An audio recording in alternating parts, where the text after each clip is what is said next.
Yes. So let's see. Graph में almost everything we have seen. The extra was a difficult one. Union find we have seen already. Topological sorting देख ली थी दोनों तरीकों से, नहीं Khans algorithm से देखी थी, डीएफएस से नहीं देखी थी, बाद में देखेंगे उसको टाइम मिलेगा। यूजुअली खान्स एल्गोरिथम से हो ही जाती है बेटर, जिसमें वो इंटीग्री काउंट करते थे। उसके अलावा बी एफ एस ट्रेवर्सल देखा था, B F S traversal grid में भी देखा था, फिर फाइनली डायक्स्ट्रा भी ग्रिड में लगा के देखी थी, which is difficult one. And इसके अलावा दो चीज़ें जैसे मैंने बोला बची, एक तो वो डी एफ एस का यूज़ करके टोपोलॉजिकल सॉर्टिंग करना। So same question this one, so it can be done with recursive D F S and Kahn's algorithm. ये वाला हो गया है। ये दूसरा वाला देखेंगे बाद में, will have to come back to it. एक ये और एक ये दूसरा, ये आर्टिकुलेशन पॉइंट, ये भी एक कैटेगरी होती है। इस कैटेगरी के मल्टीपल क्वेश्चंस होते हैं, बट ये बहुत डिफिकल्ट होता है एंड वेरी फ्रीक्वेंट नहीं है, so we can come back to it. I think 2 pointer के लिए भी सेम है, वो भी हमारा भी नहीं हुआ है, so that also will come back to, but we will do backtracking today. And it's a sub problem, like you have to solve the backtracking first, and from there we can see how dynamic programming works. So we'll start with this. Okay. And yes, backtracking and then dynamic programming अभी का plan ये है। See, simple question है that given an integer array number of unique element, return all possible subsets the power set, right? So power set एक set का क्या होता है that अगर एग्जाम्पल के लिए 1 2 और 3 दिया है, सो वो सारे सेट बनाने हैं जिसमें एक एलिमेंट को पुट करना है और बिना पुट किए। सो ये दो चॉइसेस करके जितने भी पॉसिबल सबसेट्स बन सकते हैं वो बना के देने हैं। And solution set must not contain any duplicate subset, return the solution in any order. So ordering की कोई चिंता नहीं है, बस उस नंबर जो एरे उन लोगों ने इनपुट में दिया है उसमें से हर एलिमेंट को एक बार सिलेक्ट करके और एक बार बिना सिलेक्ट किए जो सबसेट बनेंगे वो बनाने हैं। तो फॉर एग्जांपल जैसे एक चॉइस हो सकती है कि तीनों को ले लिया तो 1 2 3 बनेगा। एक चॉइस हो सकती है 1 को छोड़ दिया, अब बाकी दोनों को एक एक करके कंसीडर कर रहे हैं, तो 2 3 में से भी 2 को ले लिया और 3 को दोनों को ले लिया तो एक ये बनेगा। 1 को छोड़ने के बाद ही 2 3 को फिर से कंसीडर कर रहे हैं, तो एक बार 2 को छोड़ दिया सिर्फ 3 को ले लिया तो ये सिर्फ 3 वाला बनेगा। एंड देन 2 3 में से 2 को ले लिया और 3 को छोड़ दिया तो सिर्फ ये 2 वाला बनेगा। एंड फाइनली 1 को छोड़ दिया था और 2 3 को जब कंसीडर कर रहे थे 2 3 दोनों को छोड़ दिया तो उस टाइम पे खाली सेट बनेगा, राइट। ये आइडिया होता है सबसेट बनाने का। अब जैसे 1 को छोड़ने के बाद में 2 3 को कंसीडर करके सारे बनाए हैं, वैसे 1 को लेके 2 3 के जितने कॉम्बिनेशंस बनाए वो 1 के साथ अपेंड करके जितने सेट्स बनेंगे वो भी फाइनल सबसेट का पार्ट होंगे। ठीक, ये तो हो गया क्वेश्चन। अब देखते हैं इसका सॉल्यूशन कैसे बनाना है। तो मोर और लेस क्वेश्चन में ही है that you start with your array from the left side and for each element you take a decision, either you take it and then continue or you leave it and then continue. ठीक, so let's see subset सम में से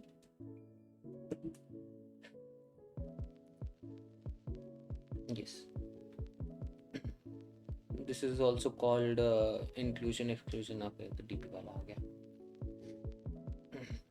ये वाला नहीं, back tracking वाला subset देखना है ये। ठीक, इस सॉल्यूशन को भी बोलते हैं इंक्लूजन एंड एक्सक्लूजन। सो एक इनपुट एरे दिया है 1 2 3, सिंपलेस्ट पॉसिबल जितना मैं ले सकता था। उसमें एक मैं करंट लिस्ट मेंटेन करके चलूँगा जिसमें जब मैं एक डिसीजन लूँगा तो इस करंट लिस्ट के अंदर वो डालूँगा उस एलिमेंट को जिसको मैंने सिलेक्ट किया, और नहीं सिलेक्ट किया तब तो कुछ एंटर करना नहीं है। फिर फाइनली जब मेरा सिलेक्शन पॉइंटर एंड पे पहुंच जाएगा तो उस पॉइंट पे मैंने हर एलिमेंट के लिए सिलेक्शन एक एक बार कर लिया है कि उसको लेना है या नहीं लेना। उस टाइम पे जो लिस्ट होगी उसको फाइनल सबसेट्स में ऐड कर दूंगा। ठीक, सो लेफ्ट साइड से स्टार्ट करते हैं। वन के लिए पहले डिसीजन लेंगे, तो पहले मैं ले रहा हूँ सबको सिलेक्ट करने वाला डिसीजन, राइट। सो उसमें मैंने वन को ले लिया, टू को ले लिया एंड थ्री को भी ले लिया। इस पॉइंट पे मैंने सबके लिए एक एक बार डिसीजन ले लिया है, और जो लिस्ट है उसको मैं फाइनल सबसेट्स में, सबसेट्स की लिस्ट में ऐड कर दूंगा। तो ये जो सबसेट्स होंगे ये लिस्ट ऑफ लिस्ट होगी। एक एक लिस्ट के अंदर सारे एलिमेंट्स प्रेजेंट है या नहीं प्रेजेंट है उसके हिसाब से एक एक लिस्ट होगी उसकी। ठीक, then will go back and सबसे लास्ट में जिसका डिसीजन लिया है पहले उसका दूसरा वाला डिसीजन लेंगे। तो लास्ट में मैंने तीन को सिलेक्ट किया था, अब मैं तीन के लिए दूसरा वाला डिसीजन लूंगा विच is not taking it, right. तो कुछ ऐड नहीं किया मैंने, बट मैंने सबके लिए डिसीजन ले लिया। तो जब पॉइंटर एंड पे होता है ना, उस टाइम पे मैं ये देखता हूँ कि मेरी जो भी अभी करंट लिस्ट है वो एक लिस्ट बिल्ड हो गई है, उसको मैं फाइनल सबसेट्स की लिस्ट में ऐड कर देता हूँ। तो वन टू को मैंने फाइनल सबसेट्स में ऐड कर दिया, right. And then again go back to three. Three के लिए दोनों डिसीजन हो गए हैं उसको लेने और नहीं लेने के, so will go back further. And two का डिसीजन मैंने रीसेट कर दिया, लाइक उसको ऐड किया था तो उसको रिमूव कर दिया। अब मैं टू के लिए दूसरा वाला डिसीजन लूंगा which is not taking it, right. तो लिस्ट में उसको ऐड नहीं किया and I am back to three. And three के लिए मैं अगेन दोनों डिसीजन लूंगा क्योंकि जो मेरी प्रीवियस लिस्ट थी उसका स्ट्रक्चर चेंज हो गया है। तो तीन के लिए पहले जो मैंने दो डिसीजन लिए थे उनको मैं फिर से लूंगा। ऐसे ही अगर पीछे कुछ भी स्ट्रक्चर चेंज हो जाता है तो करंट एलिमेंट के डिसीजन दोनों फिर से लेके देखने पड़ते हैं। ठीक, तो अभी तीन के लिए पहला डिसीजन जैसे मैंने कहा था पहले लेने वाला होता है, तो पहले तीन को ले लिया और अब अगेन मैंने सबके लिए डिसीजन ले लिया है एक एक बार। तो वन थ्री जो है वो लिस्ट में ऐड हो जाएगा, राइट। एंड अब तीन के लिए दूसरा डिसीजन लेंगे जो कि है नहीं लेने का, और अब अगेन फिर वन बचेगा वो फाइनल लिस्ट में ऐड हो जाएगा। देन गो बैक, थ्री के लिए दोनों डिसीजन हो गए with not taking two. Then go back to two, two के लिए भी दोनों डिसीजन हो गए हैं उसको लेने और नहीं लेने के। Now we reset one and we have added it, so we have removed it from list and this time we will not take one, right। and अब we are back to two, and जो अभी सब one को लेके किया था तो ये वाले जितने सबसेट्स बने थे वो ऐसे थे जिसमें सब में वन था। अब यही सारे सबसेट्स बनेंगे जिसमें वन नहीं होगा, राइट। सो टू के लिए अगेन फिर वही डिसीजन लेना पड़ेगा, उसको लेना है या नहीं लेना। तो पहले लेने वाला, थ्री को भी लेंगे, थोड़ा फास्ट चलता हूँ अब। सो टू और थ्री दोनों का लेने वाला डिसीजन हो गया, वो ऐड हो गया सबसेट। थ्री को नहीं लेने वाला, सो इस बार सिर्फ टू ऐड हुआ। Then back to two, and two को नहीं लेने का डिसीजन एंड देन थ्री को लेने का डिसीजन। इसके बाद फाइनल पॉइंटर पे पहुंचे तो ये लिस्ट में ऐड हो गया जो अभी करंट लिस्ट में है। एंड देन फाइनली एक बार पीछे जाएंगे, थ्री को अनसेलेक्ट करेंगे, रिमूव करेंगे और वापस आएंगे तो होगा यहाँ पे फाइनल लिस्ट में यही, और वो वाला डिसीजन होगा लास्ट वाला जिसमें तीनों को नहीं लिया है, तो एक खाली सेट भी ऐड हो जाएगा, right. This is how I build my subset for a given set. So this is all possible subsets. अच्छा, सबसेट्स की डेफिनेशन क्या होती है इसमें से देख सकते हैं वैसे एक बार। A subset of an array is the selection of element possibly none of the array.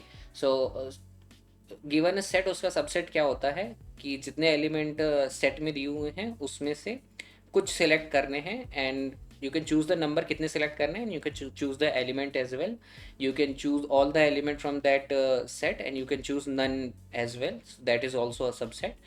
Question की रिक्वायरमेंट थी कि ये सबसेट की डेफिनेशन के हिसाब से जितने पॉसिबल सबसेट्स बन सकते हैं यूनिक, वो हमको आंसर में चाहिए। मैं आई थिंक क्वेश्चन बताते टाइम थोड़ा आंसर की तरफ चला गया था, बट क्वेश्चन इतना होता है कि ये सबसेट की डेफिनेशन है कि take some element and through this method you can, how many subset you can build, you have to return that and उसका सॉल्यूशन ये होता है जो अभी हमने देखा कि हर एलिमेंट को एक बार सिलेक्ट और बिना सिलेक्ट किए एक लिस्ट में डंप करते जाते हैं और फाइनली जब सब एलिमेंट्स का सिलेक्शन या नॉट सिलेक्शन हो जाता है तो जो लिस्ट बनी होती है उसको फाइनल लिस्ट में ऐड कर देते हैं। ठीक, तो सॉल्यूशन का आइडिया यही रहेगा। एंड सिंस आइडिया हमने देख लिया है, we can see the implementation, and implementation is very similar to what we saw in the slides. तो सबसेट जनरेटर, आई थिंक इस क्लास का एक बेटर नेम जनरेटर होगा इंस्टेड ऑफ जस्ट सबसेट्स। उसमें मैंने कंस्ट्रक्टर में सिर्फ पास किया है, सॉरी डायमंड रेफरेंस देना होता है इसको, नहीं तो वार्निंग देता है, एरर नहीं होता है, बिना उसके भी चल जाता है। ठीक, मैंने इसमें कंस्ट्रक्टर में पास किया है मेरा एरे, और उसको क्लास लेवल में असाइन कर दिया क्लास लेवल वेरिएबल में, क्योंकि अक्रॉस द मेथड्स उसकी ज़रूरत पड़ेगी। इसको खाली रीड करेंगे, इसको मॉडिफाई नहीं करेंगे। ठीक, और दूसरी चीज़ सबसेट्स, ये लिस्ट ऑफ लिस्ट जो जिसमें एक एक लिस्ट ऐड होगी जो सबसेट बना के मिलेगी, राइट। सो उसको लिस्ट ऑफ इंटीजर्स है, उसको इनिशलाइज कर दिया, और ये रिकर्सिव कॉल भी कर दिया। आई थिंक ये कंस्ट्रक्टर के बाहर कर सकते हैं, बट अगर कंस्ट्रक्टर के अंदर ही कर दिया ना, तो सी यहाँ पे मैंने सिर्फ कंस्ट्रक्टर को कॉल किया है, लाइक क्लास का ऑब्जेक्ट बनाया है with the number, and then finally subsets के अंदर पॉपुलेट हो चुके होंगे सारे सबसेट्स, तो उनको मैं रिटर्न कर सकता हूँ। But this is not good practice actually. You should not access the class level variable, neither you should do the actual calculation inside the constructor. तो बाद में इसको मॉडिफाई करते हैं, रिफैक्टर करते हैं, बट अभी इसका वो देखते हैं आइडिया कैसे होता है। सो जनरेट सबसेट को मैं रिकर्सिवली कॉल करता हूँ करेंट इंडेक्स प्रोवाइड करके, जो 0 से स्टार्ट होगा, एक ये, और दूसरा वो करेंट लिस्ट जिसके अंदर मैं एक एक करके एलिमेंट पुट कर रहा था या नहीं कर रहा था बेस्ड ऑन द डिसीजन। तो ये दोनों इस मेथड में पास होंगे। C I equals to, terminal condition पहले देख लेते हैं। C I equals to nums dot length, that means you have reach to the end of your decision taking for each number. So numbers जो हैं उसके end पे पहुंच गए हो, that means there are no more elements left to take a decision. So उस point पे जो क्यू होगी, क्यू नहीं एक्चुअली ये करेंट लिस्ट इसको बोल सकते हैं। आई थिंक इसका नेम मैंने बेटर किया था एक मेथड में,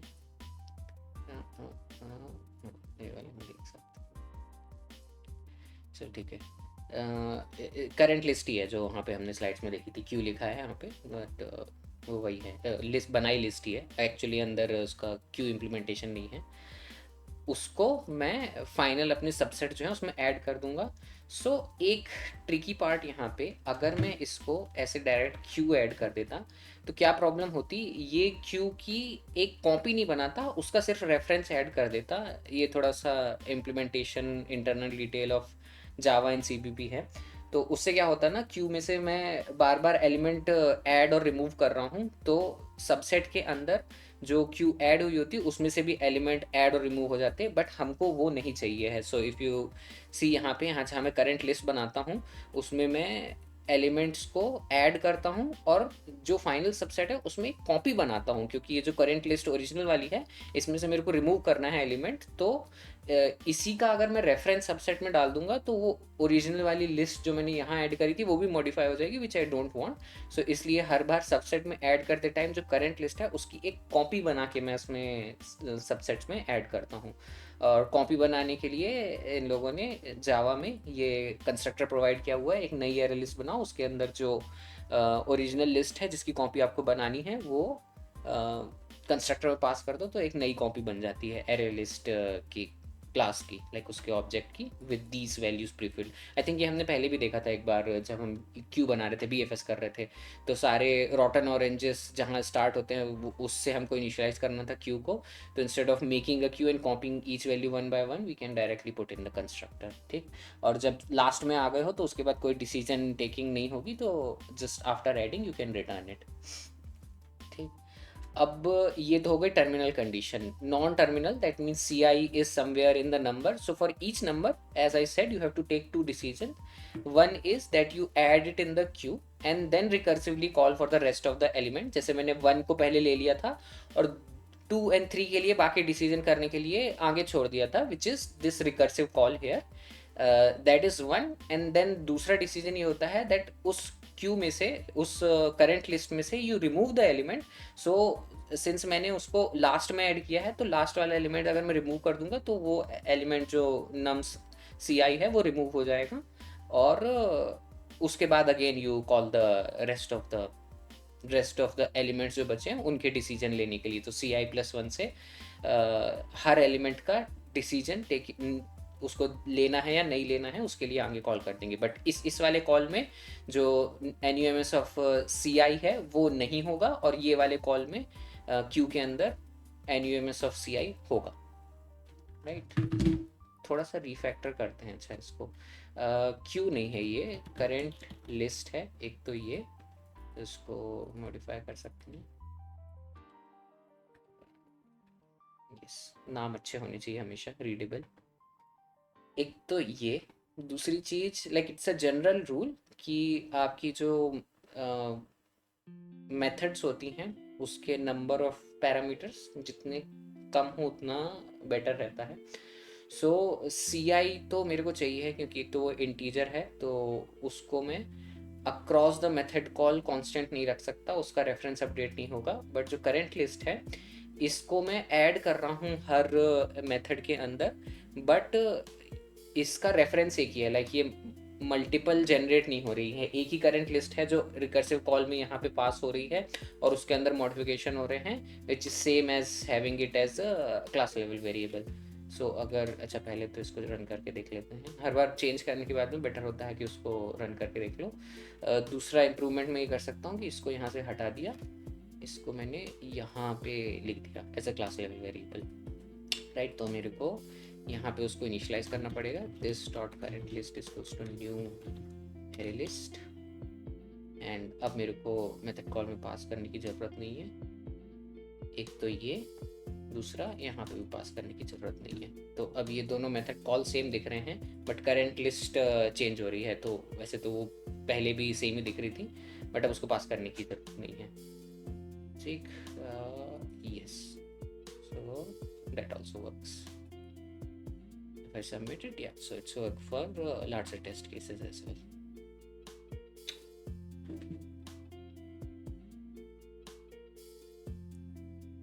ये तो इजी था वैसे, बेसिक क्वेश्चन है उसका, बैक ट्रैकिंग का, इंक्लूजन एक्सक्लूजन भी बोलते हैं। इसी पे हम बिल्ड करेंगे अपनी डायनेमिक प्रोग्रामिंग का भी एक पैटर्न। डायनेमिक प्रोग्रामिंग का एक पैटर्न होता है इंक्लूजन एक्सक्लूजन, वो। तो अब एक उससे सिमिलर क्वेश्चन देखते हैं। क्वेश्चन सिमिलर है, थोड़ा सा मॉडिफिकेशन है, बट सॉल्यूशन उसके कारण बहुत मॉडिफाई हो जाता है। You are given an integer array nums that may contain duplicates. So ये है मॉडिफिकेशन। पिछली बार क्वेश्चन में ये कंस्ट्रेंट दिया था कि नंबर यूनिक होंगे, बट इस बार डुप्लीकेट भी हो सकते हैं। You have to return all possible subsets, the power set, the solution set must not contain duplicate subset, return the solution in any order, right. So अब इसमें प्रॉब्लम क्या है कि लेट्स से मैं जो पहले सॉल्यूशन था वो ही लगाता हूँ कि हर एलिमेंट को लेना या नहीं लेना कंसीडर करेंगे, और ये वाले एग्जांपल के ऊपर उसको ट्राई करते हैं, तो यहाँ पे वो फेल हो जाएगा। लेट्स से कैसे, लेट्स से मैंने 1 को लिया, 2 को भी सिलेक्ट किया, और ये सेकंड वाले 2 को रिजेक्ट कर दिया, तो मेरा सबसेट बनेगा 1 2, राइट। और सिमिलरली अब मैंने जैसे पिछली बार हर एलिमेंट को सिलेक्ट या ना सिलेक्ट करके सारे सबसेट्स बनाए थे, वही मैं कर रहा हूँ। तो अगेन मैंने दूसरी बार जब एक डिसीजन लिया तो उसमें मैंने ये 1 सिलेक्ट कर लिया, जो पहले 2 आया है उसको रिजेक्ट कर दिया और दूसरा वाला ले लिया, right. This will also come under solution अगर मैं पहले वाला इंप्लीमेंटेशन करता हूँ जिसमें मैंने हर एलिमेंट को सिलेक्ट या ना सिलेक्ट करने का डिसीजन लिया था। तो ये 2 सबसेट की मैं बात कर रहा हूँ जिसमें 1 को दोनों में ले रहा हूँ, एक में फर्स्ट वाले 2 को ले रहा हूँ और दूसरे को छोड़ रहा हूँ, और दूसरा सबसेट जिसमें फर्स्ट वाले 2 को छोड़ रहा हूँ और दूसरे को ले रहा हूँ। ये दोनों सॉल्यूशन जो सबसेट बनाएंगे वो 1 2 होगा, जो कि सेम है, और उसके कारण हमारे फाइनल जो सबसेट्स बनेंगे उसमें रिपीटेशन आएगा, and that is something we don't want. हमको अवॉइड करना है कि जो फाइनल सॉल्यूशन है उसमें डुप्लीकेट सेट्स जनरेट हों।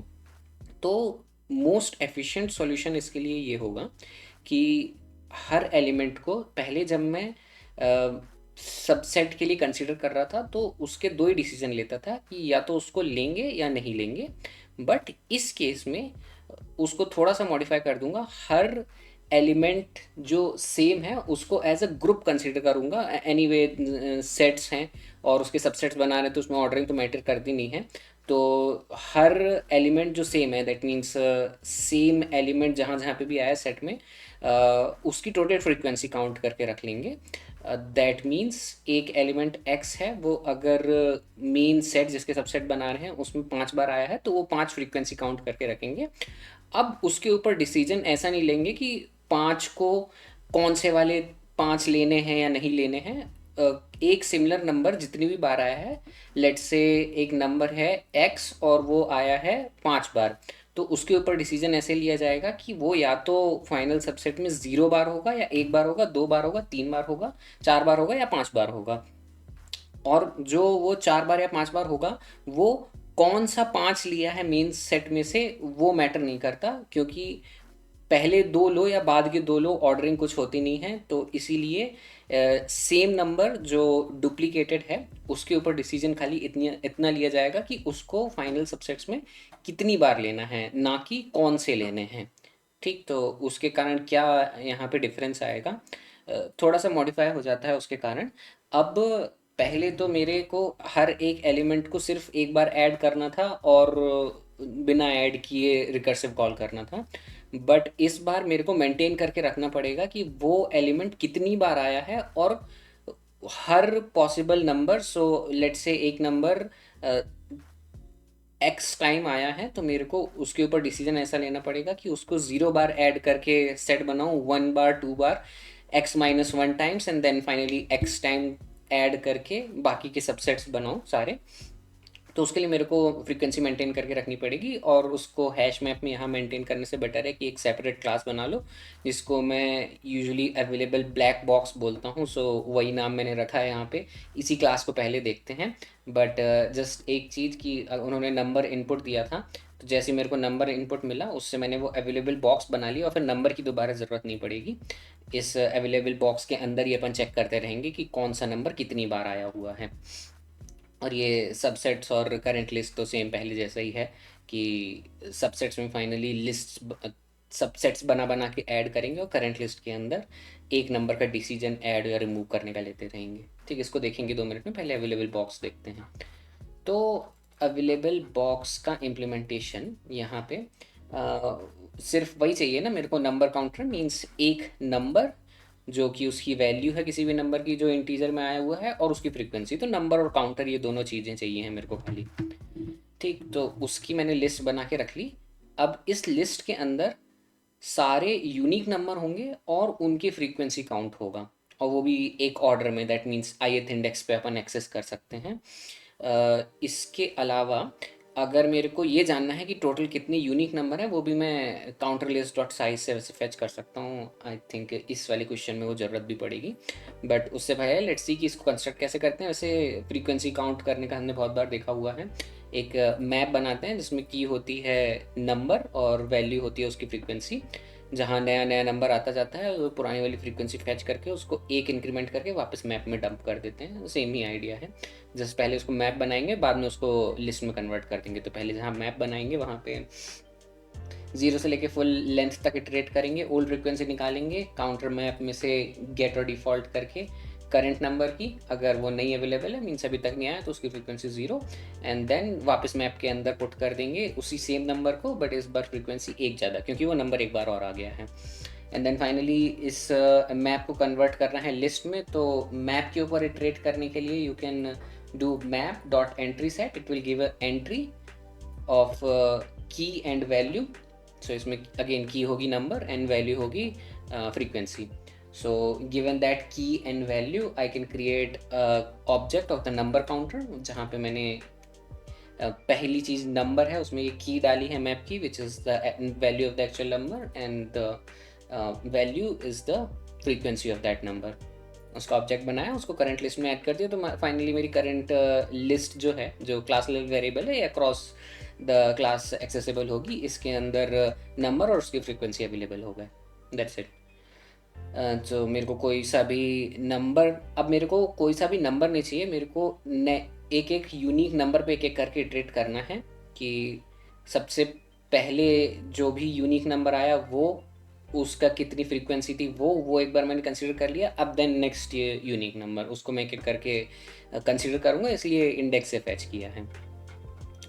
अब देखते हैं इस अवेलेबल बॉक्स को यहाँ पे मैंने इनिशियलाइज़ कर दिया कंस्ट्रक्टर के अंदर ही। इसका यूज़ करके मैं सबसेट्स कैसे बना सकता हूँ, तो ये वाली मेथड पब्लिक मेथड है, उसके अंदर मैंने इनिशियलाइज़ किया सबसेट्स जो फाइनली रिटर्न करेंगे, करंट लिस्ट जिसके अंदर एक एक एलिमेंट का कंसिडरेशन होगा, and then recursive call to the build subset starting from the zeroth index. So सबसे पहला इंडेक्स जो यूनिक नंबर का होगा वहाँ से स्टार्ट करके एक एक यूनिक नंबर पे अवेलेबल बॉक्स के अंदर इटरेट करते जाएंगे और उनका डिसीजन लेंगे। एंड देन ये रिकर्सिव कॉल जब खत्म होगा इसके अंदर ही लिस्ट बनाते जा रहे हैं, और जब लिस्ट पूरे साइज़ की हो जाती है उसको सबसेट्स में ऐड कर देते हैं, और फाइनली जब ये रिकर्सिव कॉल ख़त्म होगा तब हम सबसेट्स को रिटर्न कर सकते हैं। सो बिल्ड सबसेट्स मेथड है जो मेरी रिकर्सिव कॉल वाली है, एंड इसी के अंदर मेन इम्प्लीमेंटेशन है उसको बिल्ड करने का।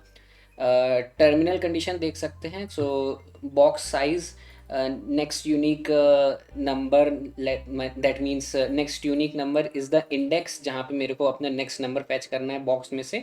वो अगर बॉक्स साइज के बराबर हो गया दैट मीन्स हम लास्ट इंडेक्स से बाहर आ चुके हैं बॉक्स के।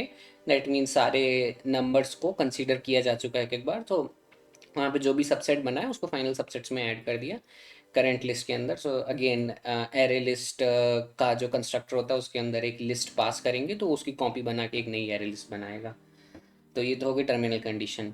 अब देखते हैं कि एक एक नंबर को कंसीडर कैसे किया जाता है। तो जो करंट यूनिक नंबर है जो मैंने ज़ीरो से स्टार्ट किया था और उसको मैं एक बार में एक एक करके इंक्रीमेंट करता जाऊँगा, तो जो करंट यूनिक नंबर है उसको मैं फेच करूँगा, that is my next number.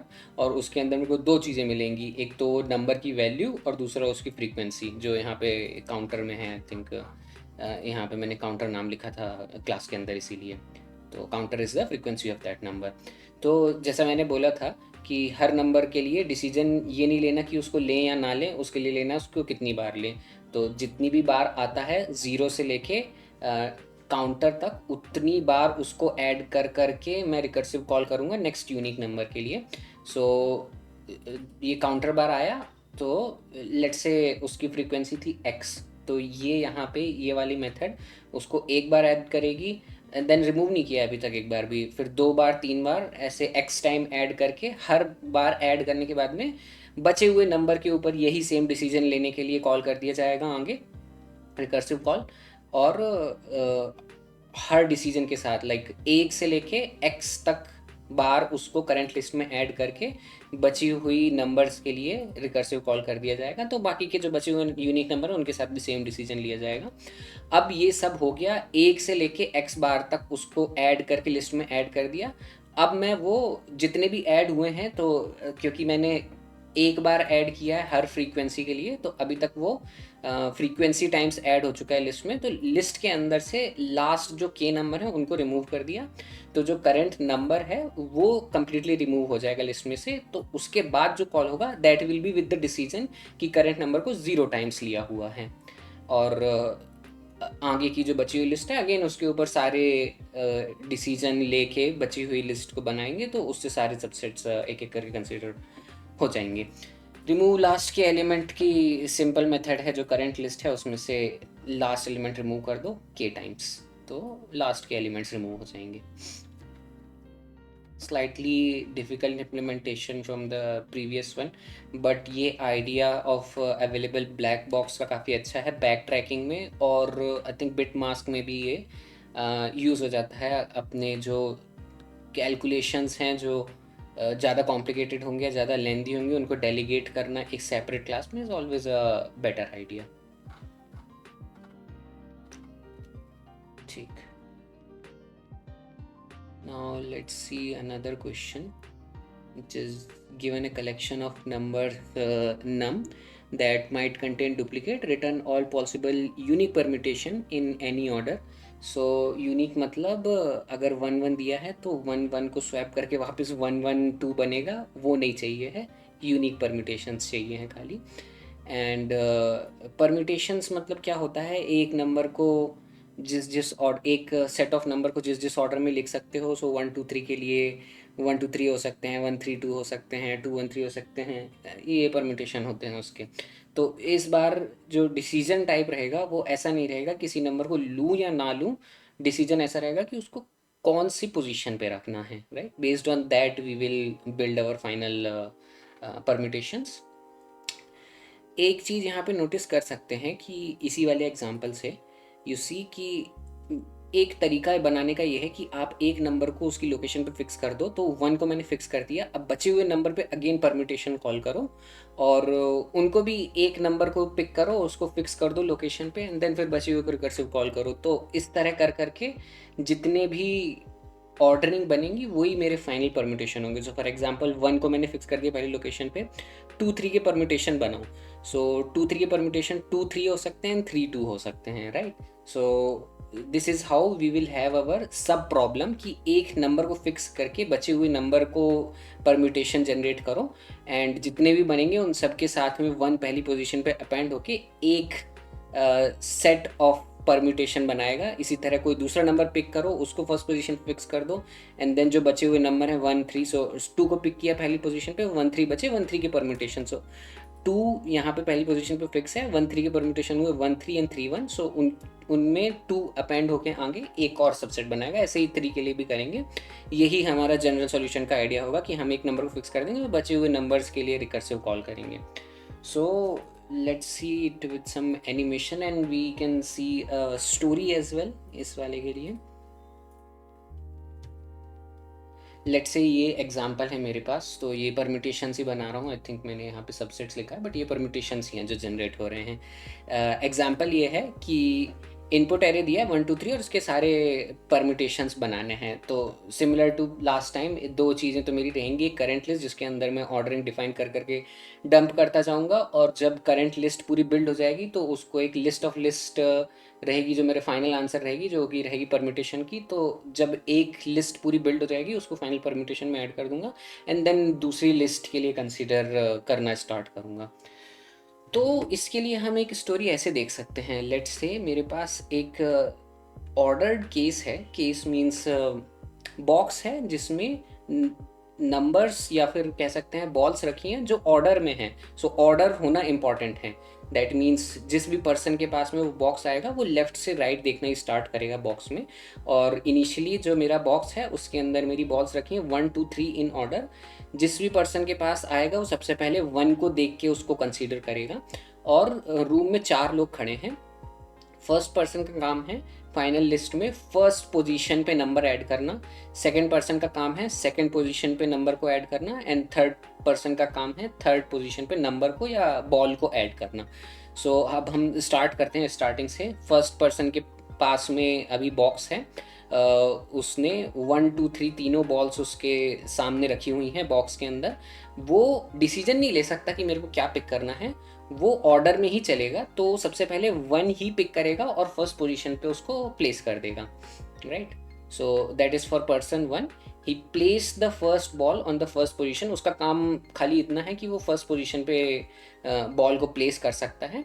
And अब बॉक्स के अंदर 2 3 बचे हैं जो कि अगेन ऑर्डर में है, एंड वो फर्स्ट पर्सन सेकेंड पर्सन को बॉक्स पास ऑन कर देगा। सेकेंड पर्सन के पास में आएगा 2 3।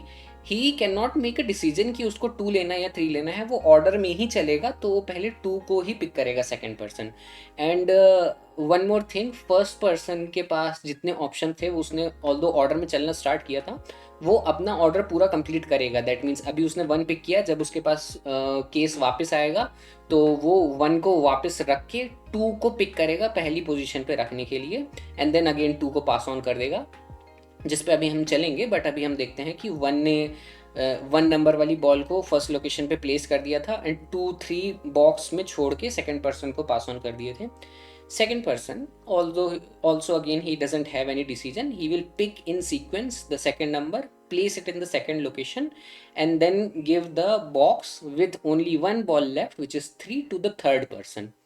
एंड थर्ड पर्सन के पास तो अगेन ऑर्डरिंग में वैसे चलना था, बट उसके पास तो बची एक ही बॉल है, तो वो थर्ड बॉल को थर्ड लोकेशन पे प्लेस कर देगा, एंड देन वो फोर्थ पर्सन को कॉल करेगा। फोर्थ पर्सन खाली बॉक्स मिलेगा उसको, तो फोर्थ पर्सन का काम कोई बॉल प्लेस करना कुछ नहीं है।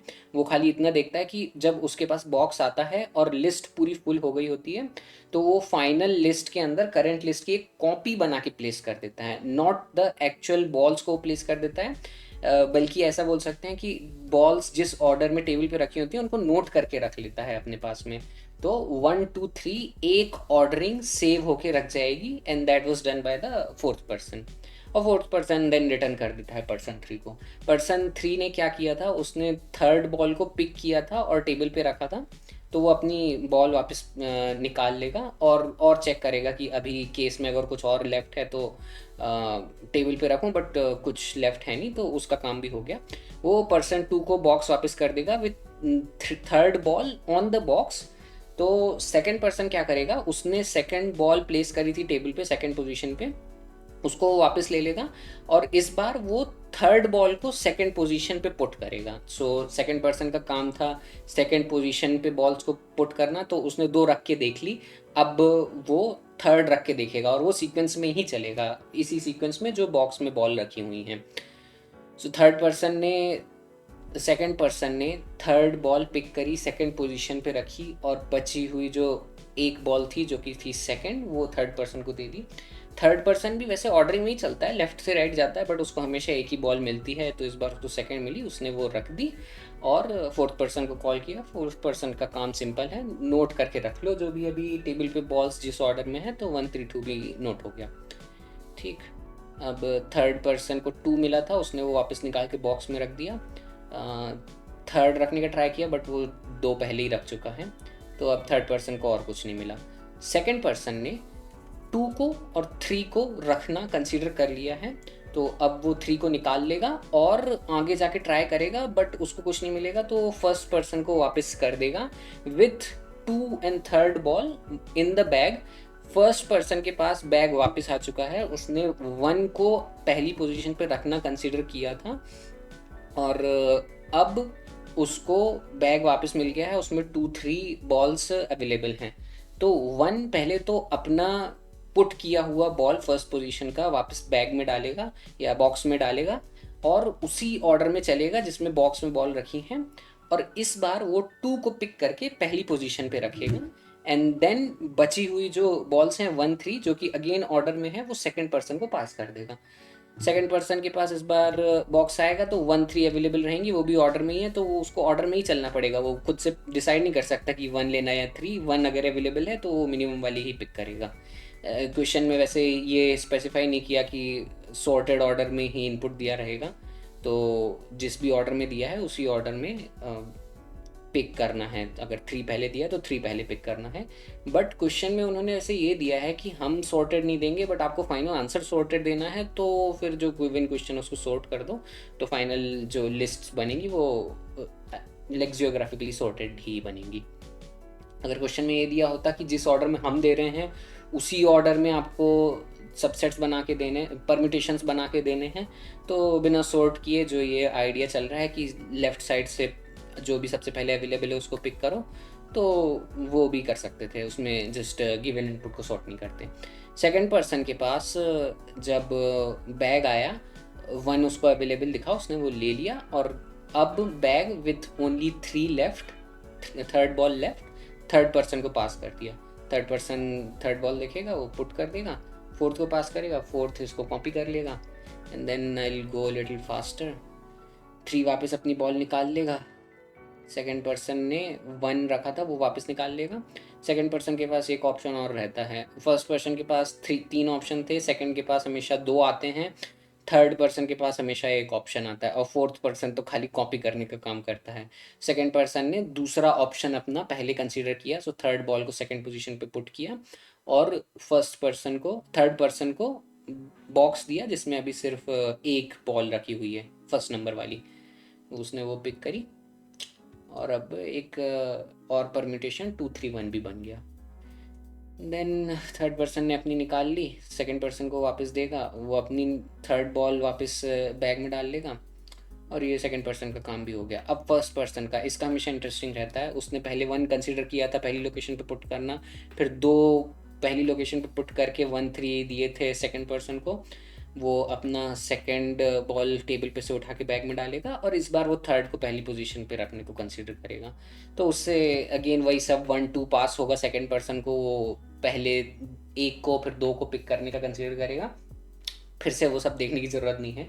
तो 3-1-2 एंड 3-2-1 वाली लिस्ट बनेगी फाइनली। ठीक, सो ये आइडिया है। इम्प्लीमेंटेशन वही है जैसी स्टोरी हमने अभी जस्ट देखी। जस्ट उसको हम उसमें देख लेते हैं इम्प्लीमेंटेशन में। तो एक एलिमेंट को या एक बॉल को पिक करने का क्या मतलब है? अगर नंबर 3 की 10 बॉल्स हैं, एक पर्सन उसको पिक करके टेबल पे रख देता है, दैट मीन्स वो 10 की जगह 9 छोड़ देता है। तो उनकी जितनी भी फ्रीक्वेंसी थी उसको एक माइनस कर देना, that means picking a ball. And table पे से पिक करके वापस बॉक्स में डालने का क्या मतलब है कि 9 थी अगर बैग में पहले, तो अब टेबल पे से उठा के एक ऐड कर दी तो अब वो 10 हो जाएंगी। तो that's all that pulling pulling an element from the bag, and pulling means frequency reduce, and वापस putting back is frequency increase. तो एक मिनट में इसको देखते हैं। पहले तो एलिमेंट जितने भी उन्होंने एलिमेंट्स दिए हैं उनकी वैल्यू और फ्रीक्वेंसी कैलकुलेट करके रख लेंगे, तो सारे एलिमेंट्स यूनिक रहेंगे अलॉन्ग विद देयर फ्रीक्वेंसी की वो कितनी बार आए हुए हैं इनपुट में। ये सिमिलर है पिछले वाले क्वेश्चन से। सो एलिमेंट्स एरे बनाया और कंस्ट्रक्टर के अंदर नम्स रिसीव किया जो इनपुट में दिया हुआ है, उसको मैं इनिशलाइज करूँगा बिल्ड एलिमेंट करके। तो इसके अंदर हर नंबर की फ्रीक्वेंसी कैलकुलेट करेंगे, जो कि एक सेकेंड में हम देखते हैं। Yes, so given that number, let's calculate the number and it's frequency. अब ये बिल्कुल सेम टू सेम है जैसा पिछले क्वेश्चन में किया था। ओल्ड फ्रीक्वेंसी निकालो, उसमें एक ऐड करके वापस मैप में डंप कर दो, और जनरेटेड एरे के अंदर मेरे को उसको बनाना है। तो एंट्रीज पे इटरेट करेंगे, की होगी नंबर और वैल्यू होगी उसकी फ्रीक्वेंसी, और इसको जनरेटेड के अंदर एक एक करके ऐड करते जाएंगे और रिटर्न कर देंगे जनरेटेड में। तो एलिमेंट्स वाला एरे करेक्टली बिल्ड होके मिल जाएगा। इस नंबर में जितने भी नंबर्स थे और उनकी फ्रीक्वेंसी एलिमेंट्स के अंदर होगी। एलिमेंट्स के सारे जो वैल्यूज़ होंगी वो यूनिक होंगी। ठीक, ये मैंने बना के रख लिया। And total number of elements जितने नंबर में आए थे, and that is non unique. So जितने भी टोटल नंबर थे, आई थिंक इसका यूज़ कहीं पे हो सकता है। देन लेंथ, तो इफ़ यू रिमेंबर, जो मेरा बॉक्स था उसमें मैं लेफ़्ट से राइट पूरा इटरेट करता था मल्टीपल टाइम्स। हर पर्सन जिसके पास में आता था वो लेफ़्ट से राइट पूरा इटरेट करता था। ऐसा नहीं होता था कि एक पर्सन ने एक बॉल, फर्स्ट पर्सन ने अगर सेकंड पोजीशन की ले ली तो सेकंड पर्सन थर्ड लोकेशन से ही पिक करना स्टार्ट करेगा। वो स्टार्ट से ही स्टार्ट करता था। हर बार मेरे को 0 से लेके फुल लेंथ जितने भी यूनिक एलिमेंट हैं उतनी बार में इटरेट करना पड़ेगा। तो इसलिए मेरे को एलिमेंट की लेंथ चाहिए है। Picking an element from the box is reducing its frequency, and I want that value as well। जितनी फ्रीक्वेंसी जो नंबर मैंने पिक किया है उसकी वैल्यू मेरे को चाहिए टेबल पे रखने के लिए, मीन्स करंट लिस्ट में ऐड करने के लिए। पुट बैक करते टाइम नहीं चाहिए है। तो एक इंडेक्स जिसको मैं वापस टेबल पे से उठा के बैग में डालूंगा तो जस्ट उसकी फ्रीक्वेंसी ऐड कर दी। एलिमेंट अवेलेबल, कब एक बॉक्स में वो एलिमेंट अवेलेबल होगा? पहले वो लोग, मेरे से पहले वाले आने वाले लोग नंबर्स को निकाल चुके हैं। तो निकाल के अगर उन्होंने फ्रीक्वेंसी 0 कर दी है तब वो एलिमेंट मेरे पुट करने के लिए अवेलेबल नहीं है। तो it's only available when frequency is positive, that's it. So ये हेल्पर मेथड हैं उसकी अवेलेबल बॉक्स की। इनको यूज़ करके अब हम परम्यूटेशन करेंगे। So let's see, permutation generator के अंदर अवेलेबल बनाया है ये अवेलेबल बॉक्स, जिसके अंदर से मैं अपनी वैल्यूज़ निकालूंगा और उसको मैंने ये नंबर जो इनपुट में आया था ऐसा कैसा पास कर दिया। ये दोनों चीज़ें सेम है। All permutation, list of list जिसके अंदर मैं फाइनल अपने परम्यूटेशन सेट करूँगा, करंट लिस्ट जिसके अंदर ऑर्डरिंग एक एक करके जाएगी। इन दोनों को इनिशलाइज कर दिया एम्प्टी से, and then finally recursive call कर दिया बिल्डिंग द परम्यूटेशंस का। ये मेन इम्प्लीमेंटेशन है परम्यूटेशंस जनरेट करने के लिए। ठीक, सो लेट्स सी कि इसके अंदर क्या होता है। एक चीज़ जो अनलाइक द सबसेट वाले में number of elements in the final list can be anything, zero से लेके फुल सबसेट साइज तक।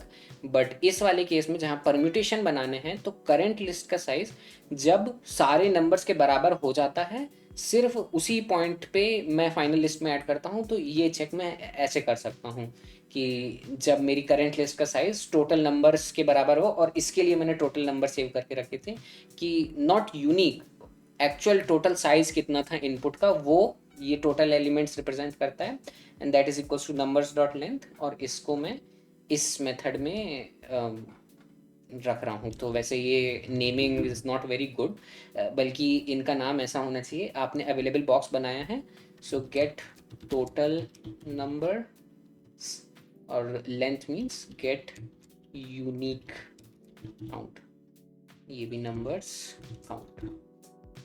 सो method should tell actually what it is doing. इनको हमको रिप्लेस करना होगा, लेंथ यहाँ पे यूनिक काउंट, और टोटल नंबर इज जब करंट लिस्ट टोटल नंबर्स के बराबर हो जाती है, वहाँ पे मैं फाइनल लिस्ट में ऐड कर देता हूँ। तो ये तो हो गई टर्मिनेटिंग कंडीशन। इसके अलावा कैसे एक एक नंबर को ऐड करके फिर नेक्स्ट नंबर को कंसीडर किया जाता है वो देखते हैं। तो वही मैं हर रिकर्सिव कॉल के लिए लेफ्ट से पूरा राइट तक जाऊंगा, और जैसा हमने स्लाइड्स में देखा था, एक नंबर अगर अवेलेबल होता है दैट मीन्स वो रेड नहीं था, दैट मीन्स उसको पहले वाले पर्सन ने पिक नहीं किया, और पिक किया भी है तो भी कुछ अकरेंसेस बचे हैं, क्योंकि एक नंबर मल्टीपल टाइम्स आया है तो वो अवेलेबल है, दैट मीन्स उसकी फ्रीक्वेंसी पॉजिटिव है, मतलब मैं ले सकता हूँ उसको, मेरे को टेबल पे रखने के लिए अवेलेबल है। तो अगर वो अवेलेबल है तो करंट लिस्ट में उस नंबर को ऐड कर दो और बैग में से निकाल लो। तो अवेलेबल के अंदर से पोल कर लिया, पोल किया मतलब उसकी फ्रीक्वेंसी कम कर दी, इसीलिए पोल मेथड बनाइए वहाँ पे। निकाल के उसको अवेलेबल में से करंट लिस्ट में ऐड करो, दैट मीन्स जो बॉक्स था मेरा जिसके अंदर बॉल्स थी वहाँ से निकाल के टेबल पे रखना, एंड देन रिकर्सिव कॉल करना मीन्स जो आगे के लोग हैं उनको बैग पास ऑन कर देना कि भाई जो बचे हुए एलिमेंट्स हैं इनको आप देखो। वो जो नेक्स्ट पर्सन है वो अपनी लोकेशन के लिए एक एलिमेंट सेलेक्ट करेगा, रख देगा, that is what recursive call is, और फिर आगे वाले पर्सन को दे देगा। और जब वो आगे वाले लोग सारे परम्यूटेशंस बचे हुए नंबर्स के लिए कंसिडर कर लेते हैं तो वापस मेरे को वो बैग देते हैं। तो मैं क्या करता हूँ, वही जो हमने अभी जस्ट स्लाइड में देखा था, टेबल पे से बॉल उठा के वापस बैग में डाल लेते हैं। टेबल पे से उठाना मींस जो करंट लिस्ट है उसमें से पोल कर लेना, और बैग में ऐड कर देना मींस अवेलेबल के अंदर वापस पुट कर देना। तो I put the element which is at ith unique location, तो उसकी मैं फ्रीक्वेंसी एक वापस इंक्रीज कर दूंगा। और अब मैं वापस आके किसी दूसरे एलिमेंट जो मेरे को बॉक्स में अवेलेबल है उसको कंसीडर करूंगा, उसको बैग में से निकाल के बॉक्स में से निकाल के टेबल पे रखूंगा, और नेक्स्ट पर्सन को पास कर दूंगा which is this recursive call. And ये तब तक चलता रहेगा जब तक सारे परम्यूटेशन एक एक करके कंसीडर नहीं हो जाते हैं। सो दिस इज़ द इम्प्लीमेंटेशन। ये सब करने के बाद में जो ऑल परम्यूटेशंस होंगे उसके अंदर मेरे ऑल परम्यूटेशंस अवेलेबल होंगे जिसको मैं फाइनली रिटर्न कर सकता हूँ। एक चीज़ तो ये, एक चीज़ ये कि जनरली जो बैक ट्रैकिंग के क्वेश्चन होते हैं उसमें कोई वैसा आइडिया ट्रिक नहीं होती है, जो क्वेश्चन में दिया होता है वो पूरा करना ही होता है, ऑप्टिमाइजेशन भी नहीं होता है। सो यहाँ पे हर पिछले वाला जो सबसेट वाला क्वेश्चन था उसकी तो फिर भी टाइम कॉम्प्लेक्सिटी 2 पावर n थी, इसकी टाइम कॉम्प्लेक्सिटी तो और ज़्यादा होगी, क्योंकि एक नंबर की n लोकेशन हो सकती हैं, and depending on that rest of the numbers की n-1 देन फिर n-2 इतनी लोकेशंस अवेलेबल होती हैं, तो उसकी टाइम कॉम्प्लेक्सिटी होगी n फैक्टोरियल। So which is not very good computer science के हिसाब से, but there is no better way as well. So इसलिए इसमें हमेशा कंस्ट्रेंट छोटे होते हैं एरे के इनपुट साइज के। That is one. दूसरी चीज़, अवेलेबल बॉक्स का idea is always good. You can imagine कि एक बॉक्स है जिसके अंदर मैं ये डिसीजन ले सकता हूँ निकालने के और रखने की, और बचा हुआ बॉक्स रिकर्सिवली आगे पास कर सकता हूँ। So it gets easier to imagine कि रिकर्सिव कॉल कैसे हो रहे हैं। फाइनली जब अवेलेबल बॉक्स में से सब खाली होके करंट लिस्ट में ऐड हो जाता है तो उसको एक फाइनल लिस्ट है जो ये सब रिकर्शन से दूर है, वो मेमोरी में मेंटेन रहती है अक्रॉस द रिकर्सिव कॉल, उसके अंदर मैं एक copy of the current list बना के रख लेता हूँ कि जहाँ जहाँ मैं एंड तक पहुँचा था मैंने सारे नंबर रख लिए थे, तो उसको एक ऑल परमिटेशन के अंदर नोट करके रख लिए।